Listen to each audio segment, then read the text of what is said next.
Dr. Rowe is a friend and colleague, but I want to emphasize that he is a phenomenal teacher, a perennial winner of Best Teacher at Mayo Clinic. I don't know how many awards he's won, but I think he's won it 6 or 7 times. So, and he's pretty funny too. So please give him a warm welcome, and we'll start off our day. Thanks, Rick. Good morning, everyone.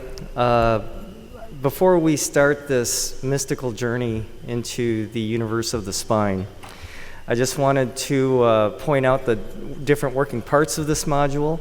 My first talk will be sort of a broad overview of things to think about in the patient that presents with spine-related complaints. And I'll also briefly touch upon some of the advanced therapies that are offered at the subspecialty level.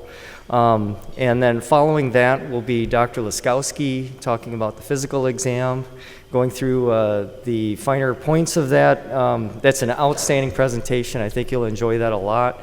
And then the last part of it will be Dr. Wisniewski, who will be putting all of these concepts together with some nice clinical presentations. I hope you enjoy this module. And just a note to the meeting organizers, even though we have Dr. Laskowski and Dr. Wisniewski, I'm still a valued member of this team, even though my name doesn't end with a ski. If you like that, there's more to come.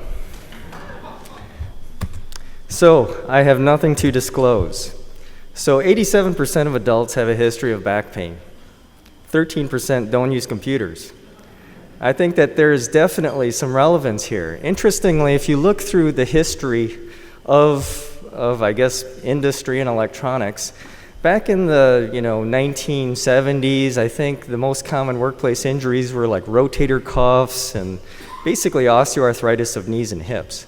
But as we got into the computer age, like the 1990s, people started getting a lot of carpal tunnel syndrome. And there was a lot of emphasis on ergonomics and workstations and rising desks and things like that.